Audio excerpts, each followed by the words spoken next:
তাহলে জুলমুন মানে হচ্ছে অন্ধকার, ডার্ক মানে হচ্ছে অন্ধকার, নূরুন মানে হচ্ছে আলো। হুম, disturb করে কেন? হুম, আচ্ছা, আমালুন মানে কাজ, ওয়ার্ক মানে হচ্ছে কাজ। আর সামানুন, সা মিম নুন, সামানুন মানে হচ্ছে মূল্য, কোনো একটা জিনিসের মূল্য। প্রাইস মানে হচ্ছে মূল্য। আর বাকরাতুন মানে হচ্ছে গাবি, খাও মানে হচ্ছে গাবি। আচ্ছা, আমরা গতকালও পড়েছিলাম মুজাফুন মুজাফিলাই, অর্থাৎ এখানের মধ্যে গতকালের লেসনটা এভাবে ছিল যে কতগুলা শব্দ এমন থাকবে যে ইন্দা, খলফা, ওয়ারা, ফাওকা, তাহতা, আমামা, বিজানিবি, আন, বাইনা, বাইনা, অর্থাৎ এগুলা হচ্ছে কি উপরে, নিচে, কাছে, পাশে, এই শব্দগুলা থাকবে। এবং এর পরবর্তী যদি কোনো একটি ইসিম আসে তখন এটির শেষে জের হবে। আচ্ছা, এটা প্রথম নিয়ম ছিল। এখন আমাদের হচ্ছে বাকি নিয়মগুলা পড়তে হবে। এখন সামনে আমাদেরকে অনেক প্র্যাকটিস করাবে, সেজন্য এখানের মধ্যে যে শব্দগুলো রয়েছে এগুলো আমাদেরকে শিখিয়েছেন। এখানে সামনে যাই। যখন আরবি দুই বা ততোধিক শব্দ একত্রে থাকে, এখানের মধ্যে যে লেখাগুলো রয়েছে সেগুলো সবগুলো আমি পড়বো, এরপর যদি কোনো কথা থেকে থাকে তাহলে আমি বলবো। আচ্ছা, এরপর আপনাদের থেকে জিজ্ঞেস করবো কোথাও কোনো গ্যাপ আছে কিনা। যখন আরবি দুই বা ততোধিক শব্দ একত্রে থাকে এবং তাদের মধ্যে এর বা অফ, আচ্ছা, এর অথবা অফ এর সম্পর্কে থাকে, তখন প্রথমটিকে মুজাফুন বলে আর অপরটিকে মুজাফুন ইলাই বলে। আচ্ছা, যদি দুইটা শব্দ থাকে, দুইটা শব্দের মাঝখানে যদি আমাদের কথা বলার ক্ষেত্রে এর অথবা ইংরেজির মধ্যে অফ ব্যবহার করতে হয়, এর অথবা ইংরেজির মধ্যে অফ ব্যবহার করতে হয়, তখন এই শব্দটা হচ্ছে এজাফতের সম্পর্ক। তখন প্রথমটাকে বলা হয় মুজাফ, দ্বিতীয়টিকে বলা হয় মুজাফুন ইলাই। আচ্ছা, আর এই সম্পূর্ণ প্রক্রিয়াটিকে ইজাফাতুন বলে। ইজাফাতুন মানে সম্পর্ক। আচ্ছা, যেমন এখানে খেয়াল করি, লাউনু লাবানিন, লাউনুন মানে হচ্ছে রং আর লাবানুন মানে হচ্ছে দুধ। তাহলে এখানে দেখেন শেষে গিয়ে র এর উচ্চারণ হয়েছে দুধের রং, সেজন্য এখানের মধ্যে যেহেতু শেষে এসেছে, এটা হচ্ছে মুজাফুন মুজাফিলাই সম্পর্ক। তাহলে লাউনু লাবানিন, দুধের রং। আচ্ছা, কালার অফ, তাহলে এর জন্য আমরা ব্যবহার করব ইংরেজির মধ্যে অতিরিক্ত একটি ওয়ার্ড, সেটি হচ্ছে অফ। কিন্তু আরবের মধ্যে অতিরিক্ত কোনো ওয়ার্ড ব্যবহার করতে হবে না। আরবের মধ্যে শুধু কতগুলো নিয়ম আমরা অ্যাপ্লাই করতে হবে। সেটা হচ্ছে এখানের মধ্যে যে লাউনটা রয়েছে, এটা লাউনু হবে, এটা লাউনা বা লাউনি এরকম জবর জের দিতে পারবেন না। এটা হচ্ছে লাউনু পেশ দিতে হবে। এবং এরপরে যার আপনি মনে করেন দোষ গুণ বর্ণনা করছেন, অবস্থা বর্ণনা করছেন, এটার শেষে গিয়ে দুই জের দিতে হবে। সেই জন্য এখানের মধ্যে লাউনু লাবানিন, এই যে এইভাবে হরকত গুলা যখন ব্যবহার করবেন তখন অফ এর ব্যবহারটা চলে আসবে, অতিরিক্ত কোনো ওয়ার্ড লাগবে না আরবির মধ্যে। আচ্ছা, তাহলে কালার অফ মিল্ক, দুধের রং, কালার মানে রং, অফ মানে এর, মিল্ক মানে হচ্ছে দুধ। এবার সামনে যাই, কোরআনের আলো। আচ্ছা, নূরুল কোরআনি, নূর মানে আলো আর আল কোরআন মানে কোরআন। এখানে দেখেন নূরুনের শেষে হচ্ছে র পেশ রু হয়েছে আর কোরআনি শেষে গিয়ে জের হয়েছে। এটাই হচ্ছে মুজাফুন মুজাফিলাই সম্পর্ক। এখানে নূরুনটাকে বলা হয় মুজাফ আর আল কোরআনিকে বলা হয় মুজাফ ইলাই। তখন দুইটাকে একত্রে বলা হয় এজাফত। এজাফত মানে একটা অপরটার সাথে সম্পর্ক তৈরি হয়ে একটা কথা তৈরি করে। যেমন কোরআনের আলো, এখানে রের এসেছে, কোরআনের আলো। তাহলে আমরা বলতে পারি লাইট অফ দ্য কোরআন। এখানে দাটা কেন হয়েছে? কারণ কোরআন এটা হচ্ছে নির্দিষ্ট একটি কিতাব, সেই জন্য দা কোরআন। এটা নিয়ে অনেক ব্যাখ্যা আছে, যেহেতু কোরআন এটা হচ্ছে পবিত্র কোরআন, তাহলে আমরা এভাবে বলতে পারি light of the holy Quran, light of the holy Quran, কোরআনের আলো, নূরুল কোরআনি। আচ্ছা, এরপর হচ্ছে নবীর হাদিসের আলো। আর এখানে ওই জি ওই ভাই, নুরুল কুরআনি, ওই কুরআনি মানে এক জের হওয়ার কারণ কি, মানে ওই ক্লিয়ার আসতেছে না আপনার মারুফা আওয়াজ? হওয়ার জন্য। আওয়াজ আসতেছে না, ভালো করে ভালো করে বলেন। স্যার, নুরুল কুরআনি, কিন্তু ওই কুরআনির নিচে যে এক জের হলো, জি, যে মানে কেন এক জের হলো, আচ্ছা, ওই মারুফা দেখেন, হওয়ার জন্য। হুম যেমন হুম, আচ্ছা, লাবাদিন, ওইখানে দুই জের। আচ্ছা আচ্ছা, আপনার প্রশ্ন বুঝেছি। উনি নাহিদ হাসান ভাই এখানে প্রশ্ন করেছে যে লাবানিন যে শব্দটা রয়েছে এটার নিচে দুই জের দেওয়া হয়েছে, কিন্তু আল কোরআনি এটার নিচে নুনের নিচে এক জের কেন দেওয়া হয়েছে? আচ্ছা, দেখেন, লাবানুন এটা হচ্ছে একটা ইসিম, ইসিম মানে নাউন, ইসিম মানে বিশেষ্য। আচ্ছা, আর কোরআন এটাও একটা ইসিম। এখন আরবের মধ্যে ইসিম হওয়ার কতগুলা আলামত রয়েছে, মানে একটা শব্দ আপনি দেখা মাত্র কিভাবে ইসিম বলবেন। যেমন এখানের মধ্যে বলা হচ্ছে ওই শব্দের শেষে তানভিন হবে অথবা শব্দের শুরুতে আলিফ লাম হবে। এখন আল কোরআনি শব্দটার শুরুতে আলিফ লাম আছে, তাহলে এটা ইসিমের আলামত বহন করে। আর লাবানিন যেটা রয়েছে এটার শুরুতে আলিফ লাম না থাকার কারণে এখানে শেষে তানভিন দেওয়া হয়েছে। তাহলে ইসিমের আলামত অনেকগুলো রয়েছে, তার মধ্যে দুইটা উল্লেখযোগ্য কারণ হচ্ছে হয়তো শব্দটার শুরুতে আলিফ লাম থাকবে অথবা শব্দটার শেষে তানভিন থাকবে। এখন প্রশ্ন হলো, দুইটা কি একসাথে ব্যবহার হতে পারে? না, আরবির মধ্যে দুইটা একসাথে ব্যবহার হতে পারে না। অর্থাৎ আল লাবানিন এরকম হবে না, আল কোরআনিন এভাবে হবে না, অথবা লাবানিন হবে এরকম। আর যদি আলিফ লাম হয় তখন আল কোরআনি। আর যদি এখানের মধ্যে আলিফ লাম না হতো তখন আপনি বলতে পারতেন কোরআনিন, এভাবে বলতে পারতেন আলিফ লাম না থাকলে। আপনি কি বুঝতে পারছেন? জি, জি স্যার। স্যার আচ্ছা, ওই মানে এই যে আপনার ওই মারেফা হওয়ার জন্য, হ্যাঁ। জি, মানে আলিফ লাম হওয়ার কারণে এখানে তানবিনটা আর হয় নাই। কারণ এটা তো আলিফ লামটাও ইসিমের আলামত বহন করছে, তানবিনটাও ইসিমের আলামত বহন করছে। এখন আলিফ লাম যেহেতু হয়ে গিয়েছে, আবার অতিরিক্ত আবার কোনো আলামত আনতে হবে না, দুইটা আনা না জায়েজ। জি আচ্ছা, এবার খেয়াল করি নবীর হাদিসের আলো। এখানে খেয়াল করেন, নবীর শেষে একটা র হয়েছে, আবার হাদিসের আলো। তাহলে এখানে নবীর হাদিসের আলো। এখানের মধ্যে সেটার জন্য আমাদেরকে কিভাবে বলতে হবে? নূরু প্রথমটা পেশ হয়েছে, দ্বিতীয়টা দেখেন জের হয়েছে, আবার তৃতীয়টা জের হয়েছে। কেননা এখানের মধ্যে নূরুন শুরুটা হচ্ছে মুজফ, বাকিটা হচ্ছে এইসা মুজফ ইলাই মুজফ, আবার এটাকে মুজফ ইলাই বলে। মানে তারকিবটা এভাবে হয়, নূরুন এটা হচ্ছে মুজফ, হাদিসি এটা হচ্ছে মুজফ ইলাই মুজফ, আর আন নাবি এটা হচ্ছে মুজফ ইলাই। এই সকল মিলে মুরাক্কাবে এজাফি বলে এটাকে। তো নবীর হাদিসের আলো, নবীর হাদিসের আলো। লাইট অফ, খেয়াল করেন, লাইট অফ প্রফেটস। প্রফেটস মানে হচ্ছে নবী। এখানে এপোস্ট্রফি এস যেটা রয়েছে এটা মানে এর অর্থ দেয়, এর। আচ্ছা, যেমন রহিমস মোবাইল, রহিমের মোবাইল। তাহলে প্রফেটস হাদিস, কি নবীর হাদিস। তারপর হচ্ছে লাইট অফ, লাইট অফ মানে হচ্ছে এখানে আলো। তাহলে লাইট অফ প্রফেটস হাদিস, নবীর হাদিসের আলো। আচ্ছা, এখন খেয়াল করি, এজাফাতুন সহজে চিনার জন্য এবং করার জন্য প্রচলিত নিয়মের বাহিরে গিয়ে আপনাদের সুবিধার্থে মাত্র 3টি নিয়ম প্রদান করা হলো। আচ্ছা, বলা হচ্ছে অনেক রকম নিয়ম রয়েছে, তার মধ্যে উল্লেখযোগ্য মাশহুর যেগুলো হচ্ছে ফেমাস। আচ্ছা, এরকম 3টি রুলস এখানে দেওয়া হয়েছে, খেয়াল করি। প্রথম নম্বর, আরবিতে যখন দুটি ইসিম বা নাউন অথবা বিশেষ্য পাশাপাশি একত্রে দেখতে পাবেন এবং তার মধ্যে কোনটি সিফাতুন, আচ্ছা, হচ্ছে তার মধ্যে কোনটি সিফাতুন, সিফাতুন মানে কি, দোষ গুণ সংখ্যা পরিমাণ, এর অর্থ না দিয়ে তখন বুঝে নিবেন যে এই দুটি শব্দের মধ্যে এজাফতের সম্পর্ক রয়েছে। আচ্ছা, বলা হচ্ছে যদি আরবি দুইটা ইসিমকে একত্রে দেখতে পান, আচ্ছা, তার মধ্যে কোনো একটা শব্দ দোষ গুণ পরিমাণ সংখ্যা অর্থ দেয় নাই, আচ্ছা, এরকম যখন দোষ গুণ পরিমাণ সংখ্যা অর্থ দিবে না তখন বুঝে নিবেন এই দুইটা শব্দের মধ্যে এজাফতের সম্পর্ক রয়েছে। সামনে যখন উদাহরণ আসবেন তখন বুঝবেন।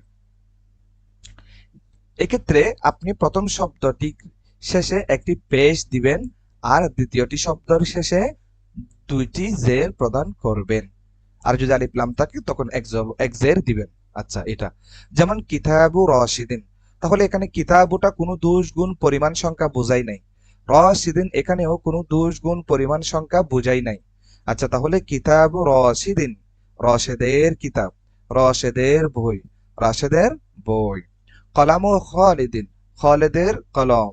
সামানু দিরহামিন, সামান মানে মূল্য, দিরহাম মানে হচ্ছে টাকা, তাহলে টাকার মূল্য, টাকার রেট আর কি। লাউনু লাবানিন, দুধের রং। তারপর হচ্ছে মিদাদু কলামিন, মিদাদু কলামিন, কলামের খালি, মিদাদুন মানে হচ্ছে খালি। এবার দ্বিতীয় নিয়ম আমরা খেয়াল করি, যখন দেখতে পাবেন যে দুইটি শব্দ পাশাপাশি আছে, তৎমধ্যে প্রথমটি আলিফ লাম ছাড়া আর দ্বিতীয়টি আলিফ লাম ধারা মানে যুক্ত আর কি, তাহলে বুঝে নেবেন এখানেও ইজাফত হয়েছে। আচ্ছা, আর এক্ষেত্রে প্রথমটির শেষাক্ষরে একটি পেশ দিবেন আর আলিফ লাম যুক্ত শব্দটির শেষে একটি জের দিয়ে পড়বেন, কারণ আলিফ লাম যুক্ত শব্দের শেষে তানবিন অর্থাৎ দুই জবর দুই জের দুই পেশ হয় না। আচ্ছা, যেমন মিফতাহুল কুফলি, প্রথমটার মধ্যে আলিফ লাম নাই, দ্বিতীয়টার মধ্যে আলিফ লাম আছে। এবং মিফতাহুন এটা কোনো দোষ গুণ পরিমাণ সংখ্যা বোঝাই নাই, কুফলুন এটাও দোষ গুণ পরিমাণ সংখ্যা কোনো কিছু বোঝাই নাই। যার কারণে দুইটা যেহেতু পাশাপাশি আছে ইসিম, এটার মধ্যে এজাফতের সম্পর্ক হয়েছে এবং শেষেরটার মধ্যে যেহেতু আলিফ লাম আছে সেই জন্য শেষে একজের হবে।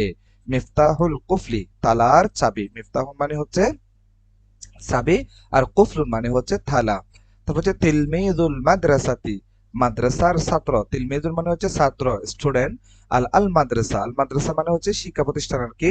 মানজারুল মাদ্রাসাতি, মানজারুল মানে হচ্ছে দৃশ্য স্ক্রিন। আচ্ছা, এখানে মধ্যে দেখেন মানজারুল মাদ্রাসাতি, তারপর হচ্ছে মানজারুল মাদ্রাসাতি মাদ্রাসার দৃশ্য। আচ্ছা, দুইটা নিয়ম শেষ করলাম, এবার তৃতীয় নম্বর নিয়ম দেখেন। যখন দুইয়ের অধিক শব্দের মধ্যে এজাফত করতে চাইবেন তখন প্রথম শব্দটির শেষক করে একটি পেশ আর বাকি শব্দগুলার শেষক করে জের দিবেন। তবে সর্বশেষ শব্দটি অধিকাংশ সময় আলিফ লাম যুক্ত হবে এবং তাতে একটি জের দিবেন। আর আলিফ লাম চলে আসলেই বুঝবেন যে এজাফতের কাজ শেষ হয়ে গিয়েছে। আচ্ছা, যেমন এখানের মধ্যে দেখেন গ্রামের মাদ্রাসার, তাহলে এখানে মুজাফিলায় দুইটা আসবে, যেহেতু দুইবার র র এর ব্যবহার হয়েছে, তাহলে মানজরু মাদ্রাসাতিল করিয়া শেষে যেহেতু আলিফ লাম এসে গিয়েছে তাহলে এবার মুজাফিলের কাজ শেষ, এতটুকু শেষ। আরো যদি বাড়াতে হয় তখন শেষেরটা থেকে আলিফ লাম দিয়ে শেষ করে দিবেন।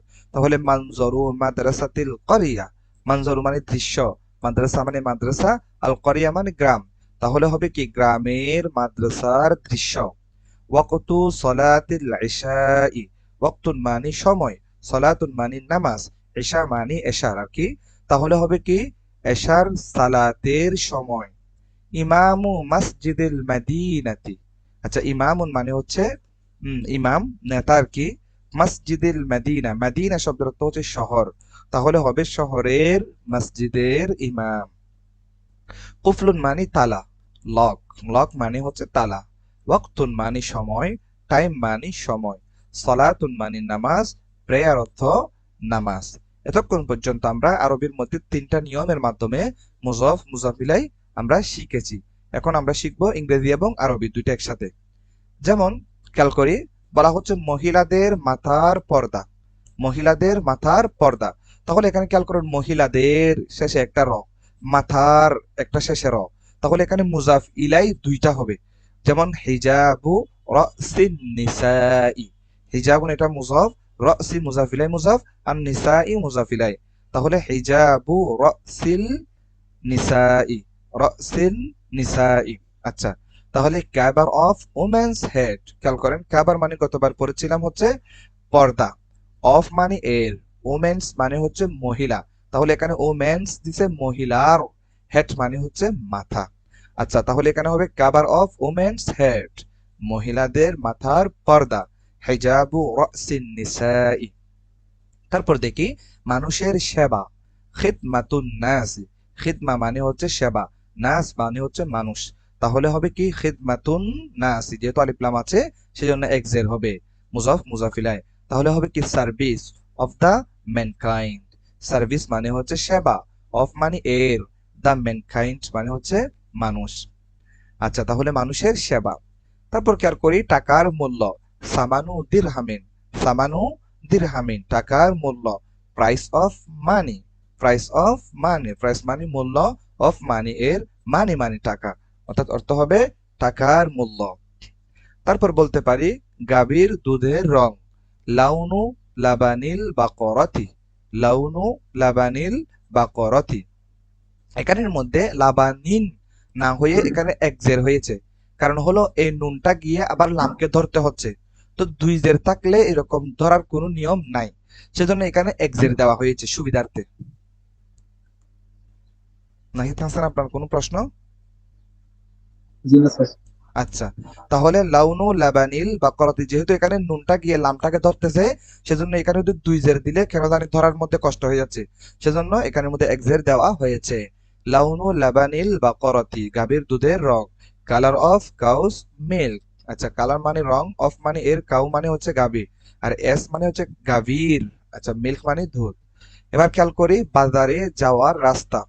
তরিকু জিহাবিস সুকি। তরিকুন মানে রাস্তা, জিহাব মানে হচ্ছে এখানে যাওয়া, জাহাবা থেকে, জাহাবা ইয়া জাহাবু যাওয়া, তো জিহাবিন মানে হচ্ছে যিনি যায়, সুক মানে হচ্ছে বাজার। আচ্ছা, তরিকু জিহাবিস সুকি, বাজারে যাওয়ার রাস্তা। Route of going to market. Route of going to market. Route মানে হচ্ছে রাস্তা, অফ মানে এর, গোয়িং টু মার্কেট হচ্ছে বাজারে যাওয়া। আচ্ছা, এবার সামনে যাই।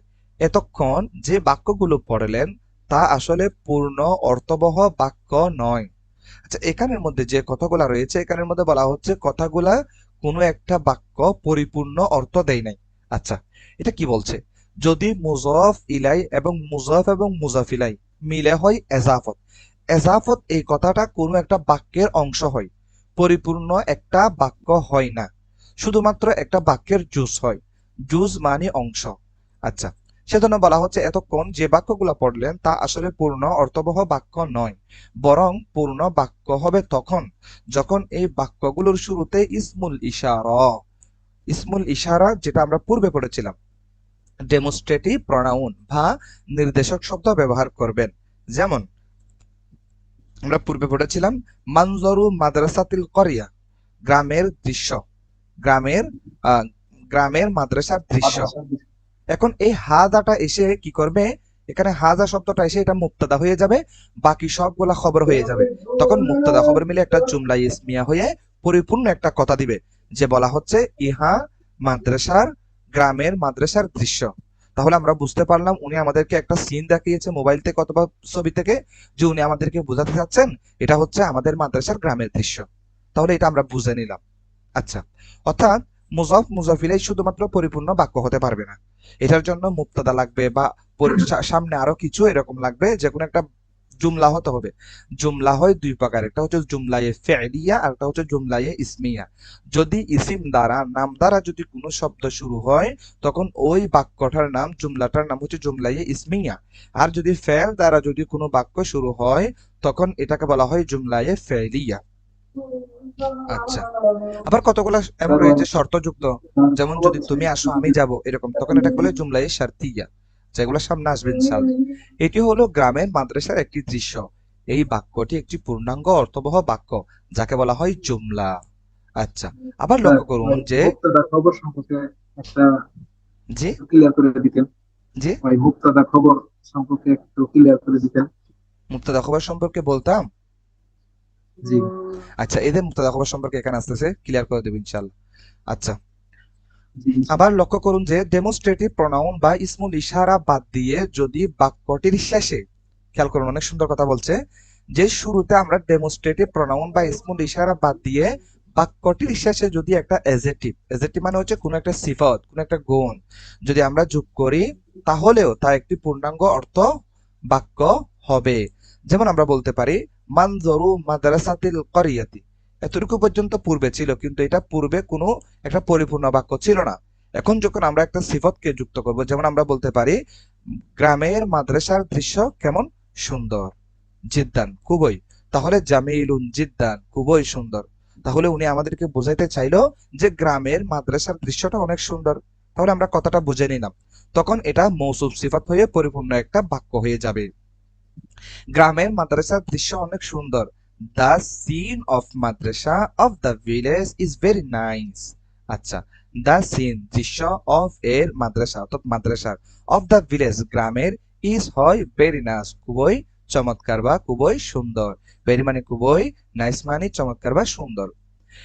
এখানে লক্ষণীয় যে ইংলিশে অক্সিলারি ভার্বের ব্যবহারে বাক্যের সাবজেক্ট বা মুক্তাদা উদ্দেশ্যের উপর ভিত্তি করে হয়।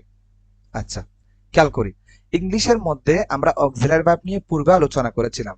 আমি বলেছিলাম যে যদি সাবজেক্টে যদি আই থাকে তখন অক্সিলারি ভার্ব এম বসে, যদি সাবজেক্টে যদি ইউ থাকে তখন অক্সিলারি ভার্ব হচ্ছে আর বসে, আর যদি সাবজেক্টে যদি থার্ড পারসন বসে অর্থাৎ আমি তুমি ছাড়া, তখন হচ্ছে ইজ বসে। এটা প্রেজেন্ট টেন্সের ক্ষেত্রে। ফার্স্ট টেন্সের ক্ষেত্রে বলেছিলাম যে সাবজেক্ট যদি সিঙ্গুলার হয় তখন ওয়াজ বসে, আর যদি সাবজেক্ট প্লুরাল হয় তখন ওয়ার বসে। ফিউচার টেন্সের ক্ষেত্রেও অনেক রুলস রয়েছে। উইল বসে, উইল মানে হচ্ছে ভবিষ্যতে কোনো কাজ করা। আচ্ছা, এগুলাকে বলা হয় অক্সিলারি ভার্ব। এখন বলা হচ্ছে যে সাবজেক্ট অনুসারে ইংরেজির মধ্যে অক্সিলারি ভার্ব হয়। এখন আরবির ক্ষেত্রে কি হয় বলা হচ্ছে, আরবির ক্ষেত্রে কিন্তু এরকম একটা নিয়ম রয়েছে। নিয়মটা কি? অর্থাৎ যদি আমরা এই যে এখানের মধ্যে আমরা একটা বাক্য পড়েছি মানজরু মাদ্রাসাতিল করিয়াতি জামিলুন জিদ্দান, এখানে একটা অংশের নাম মৌসুফ হবে আর একটা অংশের নাম সিফত হবে। ঠিক আরবির মধ্যে মৌসুফ যদি মুজাক্কার হয় সিফতও মুজাক্কার আনতে হবে। মৌসুফ যদি মুআন্নাস হয় তখন সিফতও মুআন্নাস আনতে হবে। মাউসুফ যদি এক বচন হয় সিফতও এক বচন আনতে হবে। মাউসুফ যদি বহু বচন হয় সিফতও কিন্তু বহু বচন আনতে হবে। এবং মাউসুফের মধ্যে যে হরকতটা থাকবে সিফতের মধ্যেও একই হরকত থাকবে। আচ্ছা, আমরা সামনে যাই বুঝবো। এবং মৌসুফটা যদি মারেফা হয় সিফতটাও মারেফা হবে। মৌসুফ যদি না করা হয় সিফতটাও না করা হবে। এখানে মানজরুন শব্দটি পুংলিঙ্গ। এই যে এখানে মানজরুন, এখানে হচ্ছে পুংলিঙ্গ মানে হচ্ছে কি পুরুষবাচক শব্দ, আর কি এরকম স্ত্রীবাচক শব্দ নয়। তাই এটার উপর ভিত্তি করে সিফত শব্দ যেটা জামিলুন রয়েছে, এই জামিলুন শব্দটিও পুংলিঙ্গ আনা হয়েছে। আমরা এভাবে যদি বলি মানজরু মাদ্রাসাতিল করিয়াতি জামিলাতুন, তাহলে এটা ভুল। কারণ আমরা বলতেছি যে হচ্ছে কি মাদ্রাসার, গ্রামের মাদ্রাসার দৃশ্য সুন্দর। এখানে দৃশ্য নিয়ে আমাদের হচ্ছে কথা। এই যে দৃশ্যটার ক্ষেত্রে যেহেতু দৃশ্যটা কি মুজাক্কার, সেই জন্য সিফতটাও আমাদের মুজাক্কার আনতে হবে। এখন এখানে হচ্ছে মানজরুনটা হচ্ছে মুবতাদা আর জামিলুনটা হচ্ছে খবর। এবার আসি সামনে। আচ্ছা, আবার সাবজেক্ট বা মুবতাদা স্ত্রীলিঙ্গ হলে তা কমপ্লিমেন্ট ও স্ত্রীলিঙ্গ হবে, যেটা পূর্বে বলেছিলাম। যদি শব্দটা প্রথম শব্দটা মুবতাদাটা যদি মুজাক্কার হয় তখন আমরা সিফতটাও আমরা মুজাক্কার আনবো। আর যদি প্রথম শব্দ অর্থাৎ মুবতাদাটা যদি মুআন্নাস হয় তখন সিফতটাও আমরা মুআন্নাস আনবো। যেমন এখানে বলা হয়েছে তরিকাতুল মাদ্রাসাতি, মাদ্রাসার রাস্তা জামিলাতুন। এর জামিলাতুনটা আনা হয়েছে মাদ্রাসার দিকে তাকিয়ে না, জামিলাতুনটা আনা হয়েছে তরিকাতুনের দিকে তাকিয়ে। কারণ এখানের মধ্যে মাদ্রাসার কোনো কিছু বর্ণনা করে নাই, বর্ণনা করছে তরিকা রাস্তার। তাহলে রাস্তার দুষ গুণ যখন বর্ণনা করছে, এটা হচ্ছে তরিকতুন, এটা হচ্ছে মুবতাদা, আর জামিলাতুন এটা হচ্ছে খবর। আচ্ছা, সামনে যাই। আরবিতে সাবজেক্টকে মুবতাদা বলে। সাবজেক্ট মানে হচ্ছে কর্তা, যিনি কাজ করে। আচ্ছা, বলা হচ্ছে আরবিতে সাবজেক্টকে মুবতাদা বা উদ্দেশ্য বলে, আর কমপ্লিমেন্টকে খবর বা বিধেয় বলে। আচ্ছা, অর্থাৎ আমি বলি এখানের মধ্যে মুবতাদা খবর জিনিসটা কি। যদি বলি যে আপনার সম্পর্কে যদি আমি কোনো কিছু একটা তথ্য দিই, তথ্য যেটা দিব সেটাকে বলা হবে খবর, আর আপনি হচ্ছেন মুবতাদা। এটা একটা নিয়ম। আবার এটা অনেক সময় মৌসুফ সিফাতের সাথে মিলে যায়। এখন মৌসুফ এবং সিফাতের সাথে না মিলার জন্য আমাদেরকে কতগুলো শর্ত মানতে হবে। মৌসুফ সিফাত হওয়ার জন্য 10টা শর্ত রয়েছে। 10টা শর্তের মধ্যে 4টা শর্ত আপনাকে পাওয়া যাইতে হবে। 4টা শর্তগুলা কি? প্রথম নম্বর হলো মৌসুফ যে শব্দটা হবে এটা ওয়াহেদ জমা তাসনিয়া, অর্থাৎ এখানের মধ্যে যদি এটা ওয়াহেদ হয় সিফাতটাও কিন্তু এখানে ওয়াহেদ হতে হবে। একটা গেল। 2 নম্বর হচ্ছে মৌসুফের মধ্যে যে এরাব অর্থাৎ জবর জের পেশ, সিফাতের মধ্যে ওই এরাব থাকতে হবে। 3 নম্বর হলো মৌসুফ যদি মারেফা হয় সিফাতটা মারেফা হতে হবে। আচ্ছা, এরপর 4 নম্বর নিয়ম হচ্ছে মৌসুফ যদি মুজাক্কার হয় সিফাতটাও মুজাক্কার হতে হবে। এই 4টা শর্ত পাওয়া গেলে তখন এটা মৌসুফ সিফাত হবে। আর যদি 4টা শর্তের বাহিরে হয় তখন এটা মুবতাদা খবর হবে। আচ্ছা, এগুলো ইনশাল্লাহ আস্তে আস্তে পড়তে পারবেন। আমরা তো অনেক এগুলা নিয়ে পড়ছি, যার কারণে হয়তো আমরা বুঝতেছি, আপনাদের হবে ইনশাল্লাহ। আস্তে আস্তে পড়েন, হয়ে যাবে ইনশাল্লাহ। আরবিতে সাবজেক্টকে মুবতাদা বা উদ্দেশ্য বলে, এটা তো পড়ছি। মুবতাদা এবং খবর দুইটি পেশ বিশিষ্ট হয়। আবার মুবতাদা এর বচন অনুযায়ী খবরের বচন নির্ধারণ করতে হয়। আচ্ছা, সামনে যাই। নিচের বাক্যগুলা পড়ুন এবং মুখস্থ করুন। এখানে কি বলা হয়েছে? রাশেদের ভাই একজন আলেম, আখু রাশেদিন, রাশেদের ভাই আলিমুন, একজন আলেম। তাহলে এখানে আখু রাশেদিন, রাশেদের ভাই মুজাফুন মুজাফিলে হয়েছে, আলিমুন হচ্ছে কি আলেম, রাশেদের ভাই একজন আলেম। রাশেদ ব্রাদার রাশেদের ভাই, ইজ হয় আ ওয়াইস একজন আলেম। আচ্ছা, তারপর হচ্ছে আল কোরআনু কিতাবুল্লাহি, কোরআন আল্লাহর কিতাব।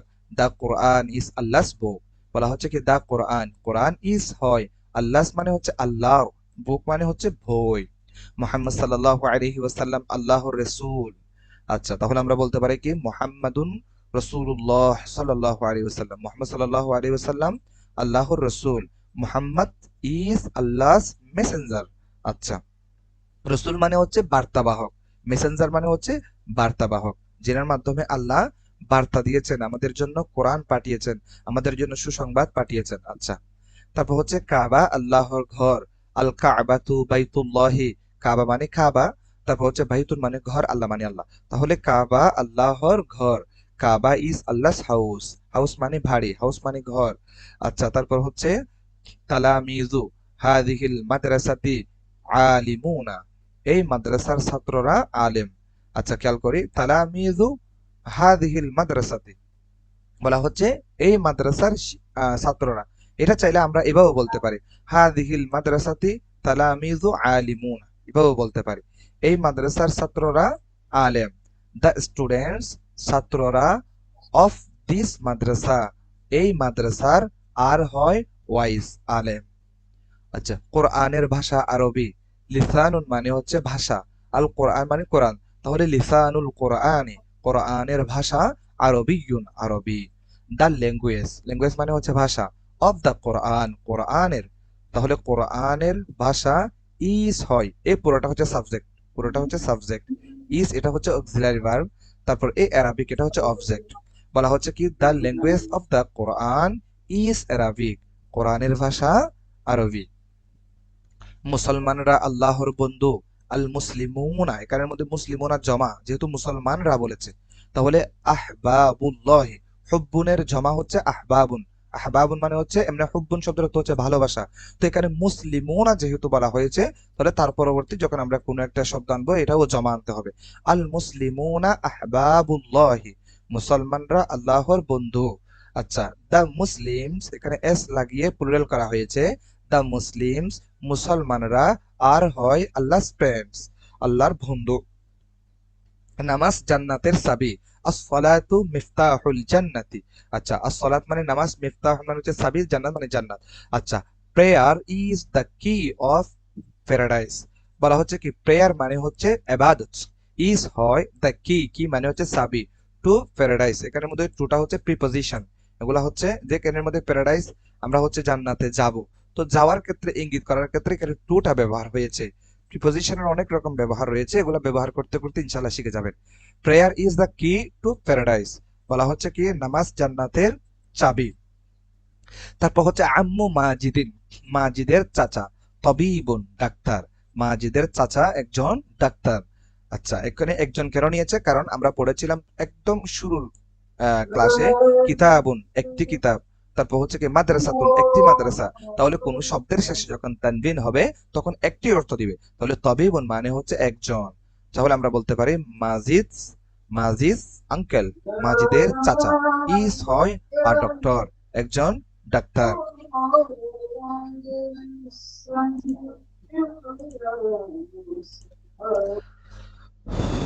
আচ্ছা, তারপর এখানের মধ্যে বলা হচ্ছে গাভীর দুধ অনেক সুস্বাদু, লাবানুল বাকরতি লাজিজুন জিদ্দান, লাবানুল বাকরা গাভীর দুধ, লাজিজুন মানে সুস্বাদু, জিদ্দান মানে খুবই, cows milk is very tasty, হচ্ছে কি গাভীর দুধ ইজ হয় ভেরি টেস্টি, খুবই সুস্বাদু। আচ্ছা, তারপর বলা হচ্ছে গাভীর গোশত মজাদার, লাহমুন মানে হচ্ছে গোশত, লাহমুল বাকরতি লাযীজুন, লাহমুল বাকরতি লাযীজুন, কাউস মিট, মিট মানে হচ্ছে মাংস। তারপর হচ্ছে ইজ হয় ডেলিচাস, ডেলিচাস মানে হচ্ছে সুস্বাদু। তারপর আমরা বলতে পারি হচ্ছে কোথায়, এই কিতাবের লেখক একজন শিক্ষক। আচ্ছা, কাতিবুন মানে হচ্ছে লেখক, হাদাল কিতাবি এই কিতাবের, তাহলে বলতে পারি এই কিতাবের লেখক মুআল্লিমুন একজন শিক্ষক।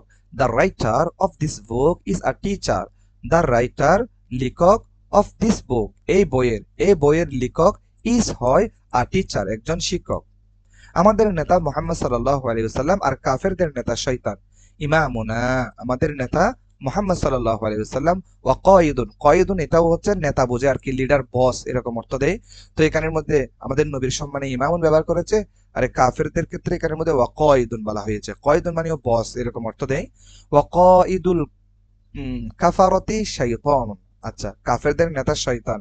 আওয়ার লিডার, আমাদের নেতা, ইজ মুহাম্মদ সাল্লাল্লাহু আলাইহি ওয়াসাল্লাম, এন্ড এবং আনবিলিভার্স, এখানের মধ্যে হচ্ছে বিলিভার্স শব্দের অর্থ হচ্ছে ইমানদার, আর আনবিলিভার্স মানে হচ্ছে যারা ইমান বিশ্বাস করেন আর কি, এভাবে অর্থটা হয় যে লিডার ইজ ডেভিল, ডেভিল মানে হচ্ছে শয়তান। বাজারের রাস্তাটি প্রশস্ত, আচ্ছা তরিকুস সুকি ওয়াসিউন, তরিকুন মানে রাস্তা, সুকুন মানে বাজার, ওয়াসিউন মানে হচ্ছে প্রশস্ত। আচ্ছা the route of the market is wide, আচ্ছা দ্য রুট রাস্তা, অফ দ্য মার্কেট মার্কেটের, ইজ হয় ওয়াইড প্রশস্ত। কোরআন হলো মুসলমানদের সংবিধান, আল কোরআনু দাস্তুরুল মুসলিমিনা, আচ্ছা আল কোরআন, কোরআন, দাস্তুরুন শব্দের অর্থ হচ্ছে সংবিধান, আল মুসলিমিনা হচ্ছে মুসলমানগণ, তাহলে কোরআন হলো মুসলমানদের সংবিধান। The Quran is the Muslims constitution, আচ্ছা কনস্টিটিউশন বলি সংবিধান। খেয়াল করেন, হুব্বুনের জমা হচ্ছে আহবাবুন, শব্দটি হচ্ছে হাবিবুনের বহুবচন, হাবিবুন মানে বন্ধু, আচ্ছা যার অর্থ বন্ধু। ক ইদুন মানে হচ্ছে নেতা, আর লিসানুন মানে হচ্ছে ল্যাঙ্গুয়েজ বা ভাষা, আচ্ছা অথবা জিহ্বা। তারপর হচ্ছে লাহমুন মানে হচ্ছে মিল্ট মানে হচ্ছে গোশত, ওয়াসিউন মানে হচ্ছে প্রশস্ত বা ওয়াইড। আচ্ছা সামনের দিকে যাই, এখানে অনেক কতগুলো প্রশ্ন দেওয়া হয়েছে। এই প্রশ্নগুলো হচ্ছে যেমন এখানে মান মানে হচ্ছে যেগুলো পড়েছিলাম এটা, মান মানে কে, আচ্ছা এখানেও মান মানে কে, মা মানে হচ্ছে কি, কাইফা মানে হচ্ছে কেমন, মা মানে কি, মান মানে হচ্ছে এখানে মান হুম দেওয়া হয়েছে, যেহেতু হুম এটা হচ্ছে প্লুরাল শব্দ, সেজন্য মানের অর্থ এখানে হবে কারা। আচ্ছা মা মানে হচ্ছে মা মানে এখানে কি, দেখেন মা হুয়া মিফতাহুল জান্নাহ, কি হয় জান্নাতের চাবি, এখানের মধ্যে হচ্ছে কি হয় জান্নাতের চাবি, তাহলে তখন এখানে হুয়ার জায়গায় আমরা বলবো আস-সালাতু মিফতাহুল জান্নাহ। আচ্ছা যেটা পূর্বে পড়েছি এটা দিয়ে ওনারা এখানে প্রশ্ন বানিয়ে দিয়েছে আমাদেরকে। কাইফা মানে হচ্ছে কেমন, কাইফা লাবানুল বাকরা হচ্ছে কি গাভীর দুধ কেমন, কাইফা লাহমুল বাকরা হচ্ছে তারপর হচ্ছে কি গাভীর গোশত কেমন, এই যে এখানের মধ্যে। তারপর হচ্ছে মান হুয়া কাতিবু হাদাল কিতাব, এই কিতাবের লেখক কে, এখানে কে, তাহলে আমরা বলতে পারি মুআল্লিম, মুআল্লিম অথবা কাতিবু, এভাবে পড়েছি আমরা কাতিবু হাদাল কিতাবি, এই কিতাবের লেখক মুআল্লিমুন একজন শিক্ষক, এভাবে পড়েছে আর কি। মান হুয়া মানে হচ্ছে সে কে, সে কে এরকম আর কি। তারপর হচ্ছে মান হুয়া সে কে, ইমামুনা আমাদের নেতা, ও কায়িদুল কুফরি এবং কাফেরদের নেতা। কাইফা তরিকুস সুক, সুক মানে হচ্ছে বাজার, বাজারের রাস্তা, কাইফা মানে কেমন। আল কোরআনু দাস্তুরুন লিমান, লিমান মানে হচ্ছে কাদের জন্য, তাহলে কোরআন সংবিধান কাদের জন্য। এখন সামনে যেটা রয়েছে সেটা হচ্ছে আমাদের ফাইলের আলোচনা। ইনশাল্লাহ আপনারা, আমাদের সময়ও শেষ, আর মনে হয় 30 সেকেন্ড আছে, এই পাঠটি ভালো করে পড়েন।